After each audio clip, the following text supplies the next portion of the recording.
a lot of the scaling conversation is lost in a failure to distinguish two things.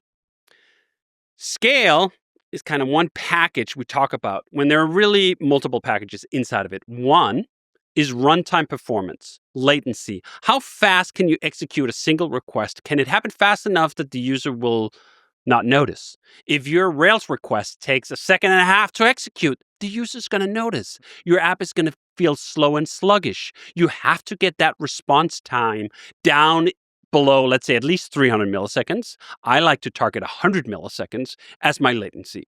That's kind of performance.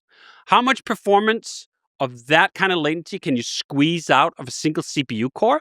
That tells you something about what the price of a single request will be. But then whether you can deal with 1 million requests a second, like Shopify is doing right now, if you have one box that can do 1,000 requests a second, you just need X boxes to get up to 1 million. And what you'll actually find is that when it comes to programming languages, they're all the same in this way. They all scale largely, beautifully horizontally. You just add more boxes. The hard parts of scaling a Shopify is typically not the programming language.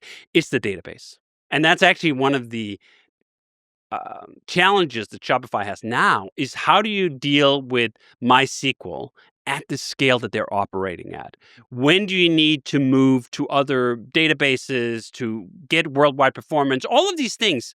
The questions about scaling Ruby are economic questions. If we're spending so and so much on application servers, if we can get just 5% more performance out of Ruby, well, we could save 5% of those servers, and that could filter down into the budget. Now, that analysis concludes into basically one thing. Ruby is a luxury language.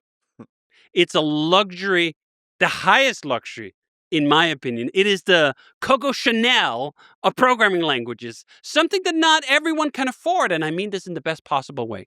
There are some applications on the internet where each request has so little value, you can't afford to use a luxurious language like Ruby to program in it. You simply have to slum it with a C or a Go or some other low-level language or a Rust.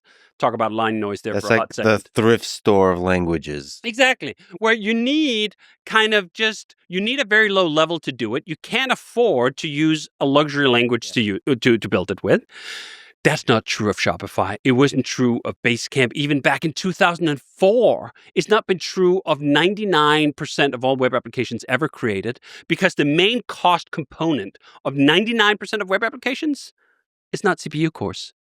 It's wet cores. It's human cores. It's human capacity to understand and involve systems. It's their personal productivity. I did a calculation once when someone had, for the 400th time, said that, if you switch from Ruby to some faster language, you could save a bunch of money. And I calculated it out that at the time, and I think the last time I did this calculation was almost a decade ago, we were spending about 15% of our operating budget on Ruby application servers. So for me to improve my cost profile of the business by 7 percentage points, I'd have to pick something twice as fast. That's quite hard. Versus if Ruby on Rails was even 10% more productive than something else, I would move the needle far more.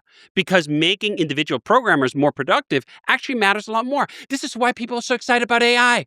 This is why they're freaking out over the fact that a single programmer in Silicon Valley who makes $300,000 a year can now do the work of 3 or 5, at least in theory. I haven't actually seen that fully in practice, but let's just assume the theory is correct. If not now, then in 6 months. That's a huge deal. That matters so much more than whether you can squeeze a few more cycles out of the CPU when it comes to these kinds of business applications. If you're making Unreal Engine rendering stuff like Tim Sweeney you had on, he needs to really sweat all those details. The Nanite engine can't run on Ruby. It's never going to. It was not meant for that. Fine. These kinds of business applications absolutely can. And everything that people are excited about AI for right now, that extra capacity to just do more, that was why we were excited about Ruby back in the early 2000s. That was because I saw that if we could even squeeze out a 10% improvement of the human programmer, we'd be able to do so much more for so much less.